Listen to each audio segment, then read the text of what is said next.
नमस्कार, good morning. आपके साथ मैं हूं देवेंद्र सिंह और आप देख रहे हैं न्यूज वॉच इंडिया।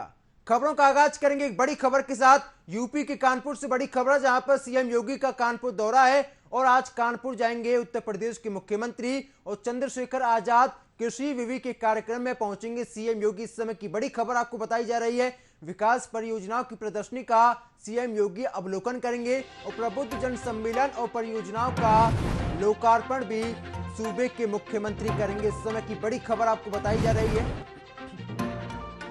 कि सीएम योगी आज कानपुर जाएंगे और कानपुर में विकास परियोजनाओं का लोकार्पण और शिलान्यास भी करेंगे। इस समय की बड़ी खबर आपको बताई जा रही है। सीएम के आगमन से पहले सुरक्षा व्यवस्था के कड़े इंतजाम किए गए हैं। तो ज्यादा जानकारी के साथ मेरे सहयोगी हिमांशु मेरे साथ जुड़े हुए हैं। हिमांशु, सूबे के मुखिया कितने बजे कानपुर आएंगे और साथ ही साथ सुरक्षा व्यवस्था के लिहाज से वहां पर क्या कुछ इंतजाम किए गए हैं?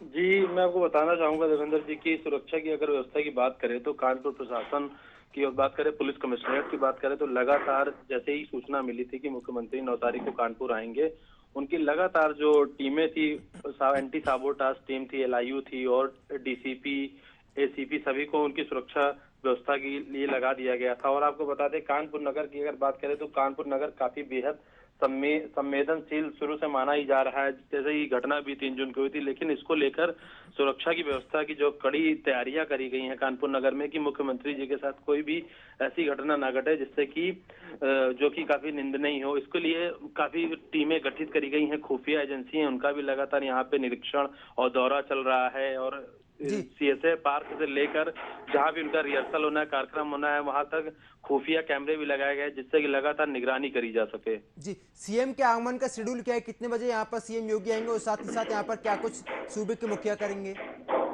जी, मैं आपको बताना चाहूंगा देवेंद्र जी की सीएम योगी आज कानपुर नगर में 387.69 करोड़ के विकास कार्यों की सौगात देंगे, जिसको लेकर इसमें जो अहम सबसे बड़ी बात रहेगी कि जो बिठूर का रोड का चौड़ीकरण है और स्पोर्ट्स कॉम्प्लेक्स कारगिल पार्क है, जहाँ पे वोटिंग क्लब की लोगों को काफी दिन से मतलब एक बेहद खुशी थी कि यहाँ पे क्लब शुरू होगा, वोट क्लब होगा, उसकी भी वो करेंगे।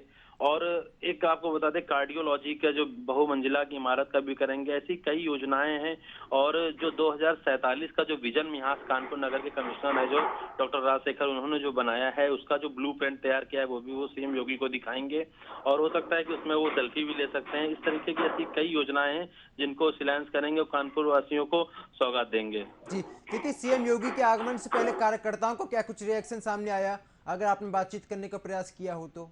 जी देवेंद्र जी, कार्यकर्ताओं में बेहद खुशी है क्योंकि अभी नगर निकाय के चुनाव जो है वो आने को हैं और इतनी बड़ी सौगात कानपुर नगर को मिलने वाली है। मैं आपको बताऊं, कानपुर नगर की जो दिन प्रतिदिन जो स्थितियां हैं वो काफी बदलती जा रही हैं। बात करें अगर हम मेट्रो की बात करें, इनमें जो जिन योजनाओं को आज सीएम योगी सौगात देने वाले हैं वो काफी बेहद गंभीर, जो काफी वर्षों से रुकी हुई थी, उनको आज ये सौगात देंगे। कार्डियोलॉजी स्टाफ की बात करें, वहां पर भी एक वो होगा। कूड़ा प्रबंधन का जो काम अगर हम बात करें, जो कानपुर नगर में जगह जगह कूड़ा घर बनाए गए हैं, उनको एक व्यवस्थित क्रम से बनाने की यहाँ जो शुरुआत करी गई वो भी एक अलग तरह की योजना है। उसमें भी काफी अच्छा खासा मतलब वो मिलेगी, राहत मिलेगी कानपुर शहर वासियों को। और बिठूर गंगा बैराज का जो चौड़ीकरण का काम है मार्ग का, वो भी काफी अच्छे से हो सकेगा। जी, देखिए, सीएम योगी के साथ कौन कौन से अधिकारी, कौन कौन से नेता मौजूद रहेंगे जब सीएम योगी कानपुर पहुंचेंगे? जी देवेंद्र जी, मैं आपको बताऊं कि सबसे पहले तो जो महापौर हैं कानपुर नगर की प्रमिला पांडे, वो उनका स्वागत करेंगी, उद्घोषण करेंगे। उसके बाद में जो विधायक हैं, बिठूर विधायक अभिजीत सिंह सांगा हैं, गोविंद नगर विधायक हैं सुरेंद्र मैथानी, और सांसद हैं सत्यदेव पचौरी, और काफी जो भी यहाँ जिला अध्यक्ष हैं बीजेपी के, काफी लोग बीजेपी के कार्यकर्ता और जो भी मान इनके अपने नेता हैं वो सभी मंच पर मंचासीन होंगे।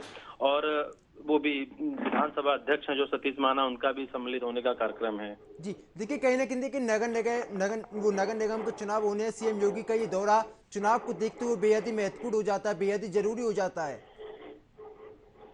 जी सत्यम जी, ये आपकी बात बिल्कुल सही है कि ये नगर निकाय के चुनाव एकदम करीब आ गए हैं। उसके पहले इतनी बड़ी विकास कार्यों की सौगात देना कहीं ना कहीं एक चुनावी दांव जो है सीएम योगी का, इसमें बहुत बड़ा उनको लाभ मिलने की आशंका जताई जा रही है। क्योंकि हर बार अगर निकाय चुनाव की बात करें तो इस बार कानपुर नगर की जो सीट है वो सामान्य घोषित करी गई। इससे पहले जो मेयर थे वो थे ब्राह्मण थे, इस बार भी जो थे ब्राह्मण थे, लेकिन इस बार जो वो सामान्य सीट कर दी गई है और उसको लेकर भी लोगों में काफी उत्साह है चुनाव लड़ने की। अगर हम बात करें मेयर की तो कई लोग अपनी दावेदारी कर रहे हैं, लेकिन कहीं ना कहीं इतनी बड़ी जो ये पूरा जो गेम है और ये जो पूरी योजना है, इसको कहीं ना कहीं एक बहुत बड़ा कानपुर वासियों को, शहर वासियों को तोहफा भी मिलेगा, साथ ही जो मेयर पद की दावेदारी कर सकता है उसको भी इसमें कहीं ना कहीं लाभ मिल सकता है। जी देखिए, यहाँ पर सीएम योगी प्रबुद्ध जन सम्मेलन में आएंगे और साथ ही साथ सम्मेलन में कितने कार्यकर्ता मौजूद रहेंगे, इसकी अभी तक कोई जानकारी सामने आ पाई है?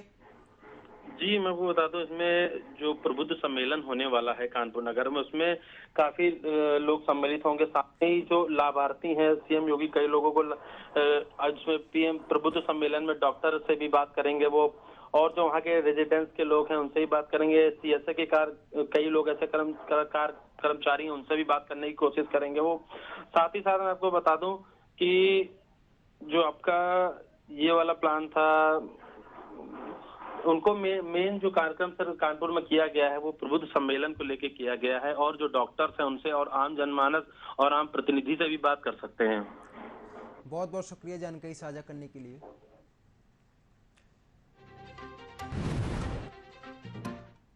बहरहाल खबरों में आगे बढ़ेंगे, इसी बीच एक और बड़ी खबर यूपी के ग्रेटर नोएडा से, जहां पर ईस्टर्न पेरीफेल में हाईवे पर एक बड़ा हादसा हुआ। इस समय की बड़ी खबर, और ट्रक में जा घुसी है कार और घटना में बच्चे सहित 3 लोग घायल हुए हैं। शादी से लौट रहा था पूरा परिवार, इस समय की बड़ी खबर। तो घटना में 3 लोग घायल बताए जा रहे हैं, जिनको इलाज के लिए अस्पताल में भर्ती करा दिया गया। तो ज्यादा जानकारी के साथ मेरे सहयोगी सोनू मेरे साथ जुड़े हुए हैं। सोनू, क्या कुछ पूरा मामला है, घायलों की क्या कुछ स्थिति बनी हुई है अभी? जी मैं आपको बता दूं, ग्रेटर नोएडा का ईस्टर्न फेरीवेल हाईवे पर एक भीषण हादसा हुआ है, और हादसे में 3 लोग कार में सवार थे, और जो ट्रक जा रही थी आगे और जो बोलेरो के पीछे जा रही थी, काफी रफ्तार तेज थी और जाके उसके अंडर में बोलेरो गाड़ी घुस चुकी। और जब उस गाड़ी पे जब बोलेरो घुस गई तो उनके फरकच्चे उड़ गए, और तमाम जो इस गाड़ी के अंदर 3 लोग जो सवार थे वो अपने शादी के लिए जा रहे थे हरियाणा से नोएडा के, यानी कि नोएडा में एक शादी समारोह था, वहां पर वे लोग जा रहे थे। जी एक बड़ा हादसा हुआ। जी बहुत बहुत शुक्रिया जानकारी साझा करने के लिए।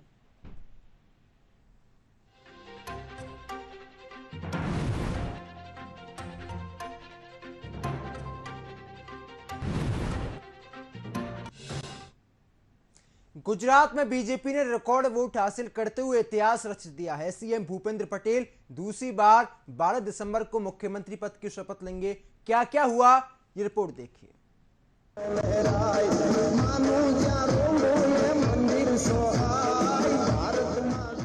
बीते 27 साल की बादशाहत बरकरार रखते हुए बीजेपी ने गुजरात विधानसभा चुनाव में एक बार फिर से बाजी मार ली है। इस चुनाव में बीजेपी 150 के आंकड़े को पार कर ली है। 12 दिसंबर को दूसरी बार भूपेंद्र पटेल के सिर पर ताज सजेगा। वहीं दूसरी तरफ कांग्रेस और आम आदमी पार्टी बीजेपी के तिलिस्म को तोड़ने में नाकाम रही। कांग्रेस तो अपने पुराने रिकॉर्ड को भी नहीं बचा पाई और गुजरात चुनाव प्रभारी रघु शर्मा ने नैतिकता के आधार पर अपने पद से इस्तीफा दे दिया। रही आम आदमी पार्टी की बात, तो दिल्ली के मुख्यमंत्री अरविंद केजरीवाल ने एड़ी चोटी का जोर लगा दिया था। हार के बाद केजरीवाल ने कहा कि हम राष्ट्रीय पार्टी बन गए हैं, अगली बार हम गुजरात के किले को भेदने की कोशिश करेंगे। इतने लोगों ने हमारे ऊपर भरोसा किया, इतने लोगों ने पहली बार में हमें वोट दिया, इसके लिए मैं उन सभी लोगों का आभारी हूँ जिन्होंने इतना प्रेम दिया। जैसा मैंने कहा कि इस बार किला भेदने में सफल हुए, आप सबके आशीर्वाद से अगली बार किला जीतने में भी सफल होंगे हम सब लोग मिलके। हमने पूरा कैंपेन बहुत पॉजिटिव चलाया, कोई गाली गलौज नहीं किया, किसी को हमने भद्दी भाषा का इस्तेमाल नहीं किया, किसी के खिलाफ हम नहीं बोले। हमने केवल ये कहा कि हमने इतना काम किया दिल्ली में, पंजाब में, और अगर गुजरात में मौका मिला तो हम ये काम करेंगे। केवल अपने काम की चर्चा की। यही चीज हमें दूसरी पार्टियों से अलग करती है। अभी तक 75 साल से इस देश के अंदर गाली गलौज की राजनीति, मारपीट की राजनीति, जाति की राजनीति, धर्म की राजनीति, यही सब चलता था। पहली बार एक पार्टी आई है जो इस देश के मुद्दों की, जनता के मुद्दों की बात करती है, देश को नंबर 1 बनाने की बात करती है, देश को आगे बढ़ाने की, देश के विकास की बात करती है। स्कूल, अस्पताल, बिजली, पानी, सड़क, जो रोज़मर्रा की ज़िंदगी में एक आम आदमी का जिससे वास्ता पड़ता है, उन मुद्दों की बात करती है। हमें पॉजिटिव राजनीति करनी है। हम शरीफ लोग हैं, ईमानदार लोग हैं, देशभक्त लोग हैं। यही पहचान हमें बना के रखनी है अपनी आगे भी। तो मैं आप सब लोगों को एक बार फिर से बहुत बहुत शुक्रिया अदा करता हूं कि आपने इतना, गुजरात के लोगों ने इतना प्यार दिया, इतनी मोहब्बत दी। इसका आप सब लोगों को बहुत बहुत शुक्रिया, और सभी देशवासियों को, सभी कार्यकर्ताओं को राष्ट्रीय पार्टी बनने पर, आम आदमी पार्टी के राष्ट्रीय पार्टी बनने पर बहुत बहुत बधाई। उधर ऐतिहासिक जीत के बाद बीजेपी कार्यकर्ताओं में जश्न का माहौल है। चारों तरफ खुशियां मनाई जा रही हैं। विजयी होने के बाद गुजरात के मुख्यमंत्री भूपेंद्र पटेल ने जनता को धन्यवाद कहा।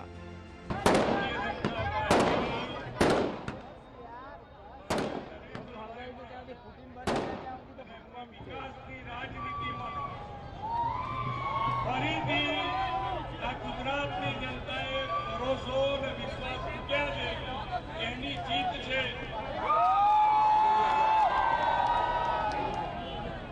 કાકોડિયા વિધાનસભામાં આ ઉમેદવારની જીત નથી પણ આપ સૌની જીત છે।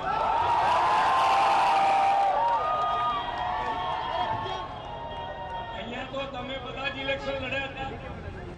वहीं इस चुनाव के बाद कांग्रेस नेता राहुल गांधी ने कहा कि हम इस हार पर चिंतन मंथन करेंगे, अगली बार हम अच्छा प्रदर्शन करने के लिए प्रयास करेंगे। आम आदमी पार्टी के सीएम उम्मीदवार यशोदान गढ़वी की इस चुनाव में करारी हार मिली है। वहीं गुजरात प्रदेश अध्यक्ष गोपाल इटालिया भी अपनी सीट को नहीं बचा सके। उनको करीब 64,000 से ज्यादा वोटों से हार मिली है। बात करें बीजेपी की तो सीएम भूपेंद्र पटेल अपनी सीट से जीत दर्ज कर चुके हैं। हार्दिक पटेल की भी जीत हुई है। जामनगर से रविंद्र जडेजा की पत्नी रीवाबा जडेजा की जीत हुई है। फिलहाल बीजेपी फिर से गुजरात के किले को फतह कर चुकी है। अब बारी है वादे पूरे करने की, क्योंकि जनता से जो वादे किए गए हैं वो पूरे तो करने ही पड़ेंगे। Bureau report, news watch India.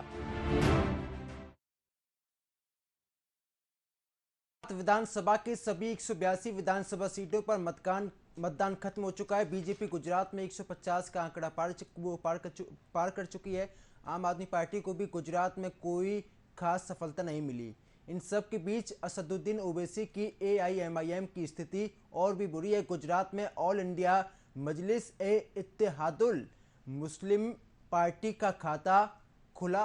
यहां तक कि AIMIM को केवल 0.33% वोट मिले हैं, जो कि नोटा से भी कम है। AIMIM के अध्यक्ष ओवैसी ने गुजरात में बड़े पैमाने पर चुनाव प्रचार किया था। उन्होंने स्लॉटर हाउस का मुद्दा जोर शोरों से उठाया था, लेकिन उसका कोई भी खास असर नहीं देखने को मिला। ओवैसी ने खुद को मुस्लिम हितैषी बताते हुए वोट मांगी थे, लेकिन उनका उम्मीदवार गुजरात की मुस्लिम बहुल जमालपुर खड़िया सीट पर भी तीसरे नंबर पर चल रहा है। यहां से मौजूदा कांग्रेस विधायक इमरान खेड़ावाला सबसे आगे है, जबकि बीजेपी उम्मीदवार भूषण भट्ट दूसरे नंबर पर है।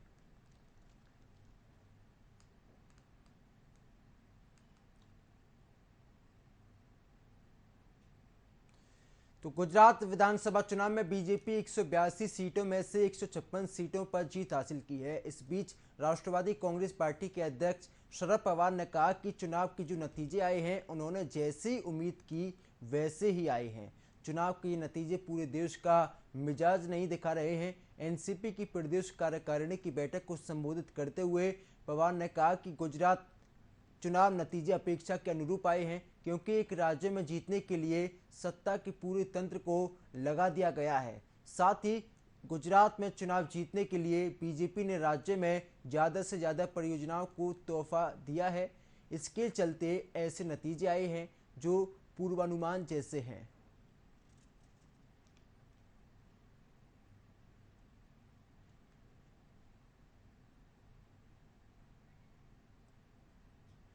तो चुनाव आयोग ने हिमाचल विधानसभा के नतीजों का ऐलान कर दिया है, और जिसमें कांग्रेस ने पूर्ण बहुमत हासिल की है। तो वहीं बीजेपी को करारी हार का सामना करना पड़ा है। कांग्रेस की इस जीत पर कांग्रेस नेताओं ने हिमाचल के लोगों को बधाई देते हुए कहा कि हम काम करेंगे, विकास करेंगे। ये रिपोर्ट देखिए।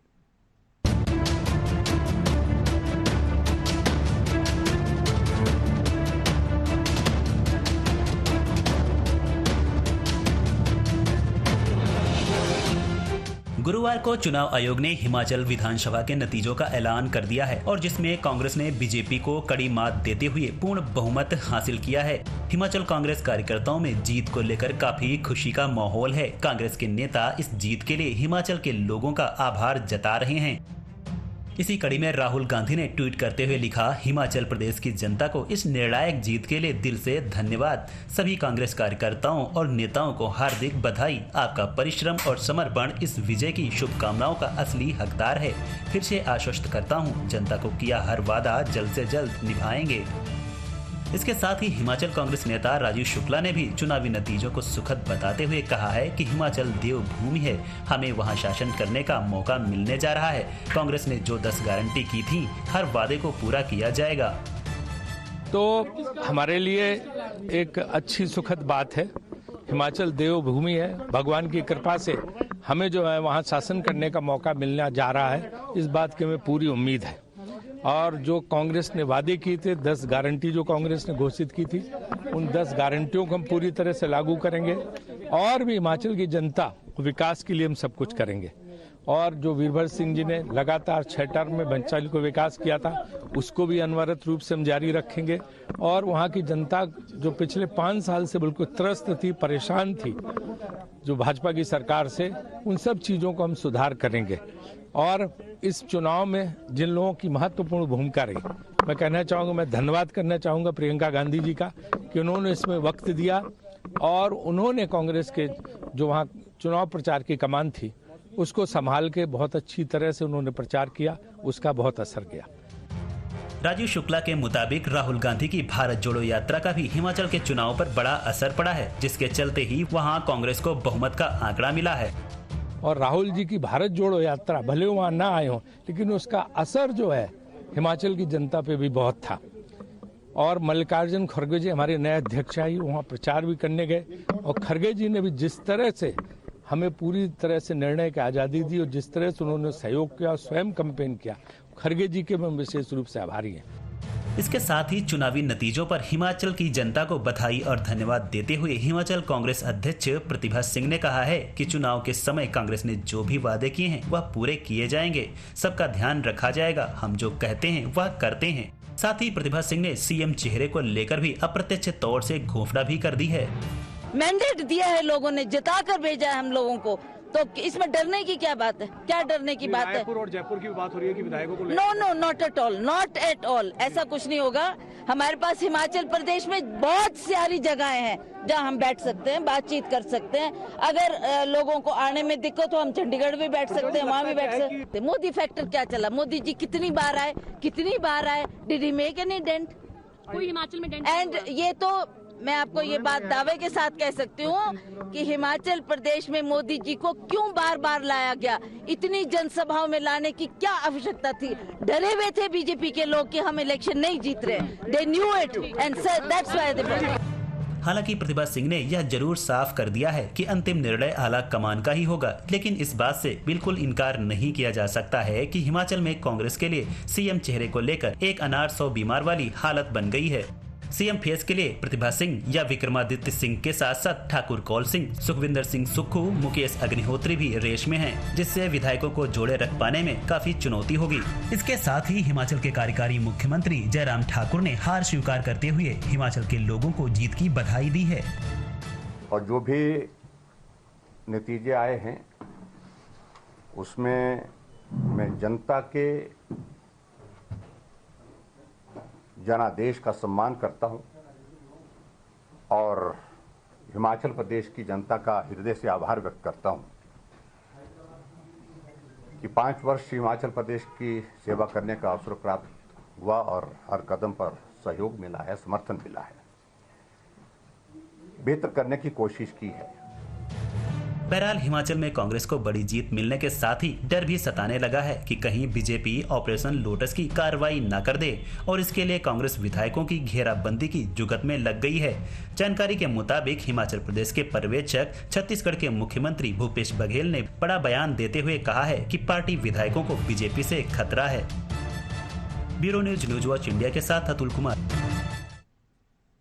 तो इसी बीच एक बड़ी खबर सामने आ रही है। यूपी की राजधानी लखनऊ से बड़ी खबर है, जहां पर आग का तांडव देखने को मिला है और साथ ही साथ इस दौरान कई लोगों के यहां पर घायल होने की जानकारी सामने आ रही है। इस समय की बड़ी खबर, होटल रंगोली में स्थित बिरयानी शॉप में आग लगी है और आग लगने से होटल के आसपास हड़कंप मच गया। इस समय की बड़ी खबर, और आग में एक लोग की मौत हो चुकी है और एक के झुलसने की जानकारी भी सामने आ रही है। सिलेंडर जलाते समय आग लगने से यह हादसा हुआ और हादसे की जानकारी के बाद मौके पर फायर ब्रिगेड की टीम पहुंची है और कड़ी मशक्कत के बाद आग पर काबू पाया गया। तस्वीर आपको हम दिखा रहे हैं किस तरीके से यहां पर आग लगी है। आग लगने के बाद आसपास अफरा तफरी का माहौल है।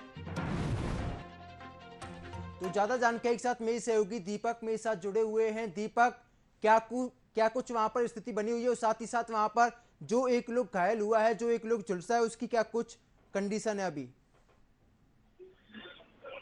जी बिल्कुल, आपको बताना चाहेंगे कि राजधानी लखनऊ के थाना हुसैन के अंतर्गत होटल रंगोली में जिस तरह भीषण आग लगी है, काफी लोगों में हड़कंप मचा है और काफी लोग डरे सहमे थे। जिस तरह आग लगी, आपको बताना चाहेंगे कि एक बिरयानी की शॉप में जो है अचानक सिलेंडर का पाइप फट जाने से आग लगी है और आग लगने से काफी होटल में रखा काफी सामान अचानक जलने लगा और काफी लोग आसपास में हड़कंप मचा। और फायर भी आपको बता दें कि फायर ब्रिगेड की लमसम 3 से 4 गाड़ियां मौके पर पहुंची थी और स्थानीय पुलिस मौके से काफी मशक्कत के बाद जो है आग पर काबू पाया गया। लेकिन आपको बता दें कि नासिक का निवासी जो प्रकाश सुधाकर है, उसको बताया गया है कि वो सिविल हॉस्पिटल में पहुंचाया गया था, काफी झुलस गया था, उसकी डॉक्टर ने उसे मृत घोषित कर दिया। और दूसरा जो व्यक्ति था उसे कम झुलसा हुआ है, उसे काफी हल्का जला हुआ था, जिसे डॉक्टर ने सुरक्षित रखा हुआ है। फिलहाल उसका इलाज जारी है। एक की मौके पर मौत हो गई है। आपको बताना चाहेंगे कि लोगों की काफी समस्याएं थी आसपास, काफी लोगों की काफी जो शिकायतें रहती थी और काफी लोगों का कहना था कि स्थानीय पुलिस को की सूचना दी गई थी और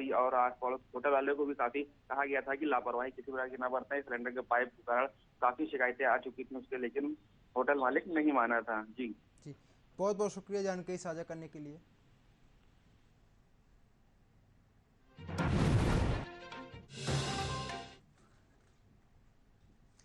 तो यूपी में मुलायम सिंह यादव की मैनपुरी लोकसभा सीट पर हुए उपचुनाव के नतीजे साफ हो गए हैं। सीट पर समाजवादी पार्टी की डिंपल यादव जीती हैं, वहीं बीजेपी की रघुराज शाक्य को हार का सामना करना पड़ा है। डिंपल यादव ने इस जीत से 2,88,461 वोटों से जीत हासिल की है। डिंपल यादव लगातार मतगणना के दौरान इस सीट पर बढ़त बनाए हुए थे। हमारे तमाम नेता कार्यकर्ताओं को पुलिस रात को ढूंढती रही, एजेंट न बन जाए ये साजिश रचते रहे। जसवंत नगर के ब्लॉक प्रमुख, उसके घर दबिश पुलिस कूद गई बाउंड्री पार करके। वहां पर तो मैं धन्यवाद और बधाई दूंगा जसवंत नगर के विधायक शिवपाल यादव जी को, जो मौके पर पहुंचे, कम से कम मनोबल बढ़ाया। मुझे खुशी है कि जसवंत नगर ने अपना ही रिकॉर्ड तोड़ा। वहीं करेल की विधानसभा का धन्यवाद देता हूँ मैं, किसवी की विधानसभा के अपने नेता कार्यकर्ता जनता का धन्यवाद देता हूँ। भूगांव की जनता ने जो समर्थन दिया है, हम भूगांव की जनता को भी बधाई देते हैं और धन्यवाद देते हैं कि जिस तरीके से सबने मिलकर के पार्टी को जिताया है, हम उनका सम्मान करने का काम करेंगे। मैनपुरी, करहेल, किसनी, भूगांव, इन सब ने मिलकर के और जसवंत नगर ने जो ऐतिहासिक साथ फिलहाल इतना ही। नमस्कार।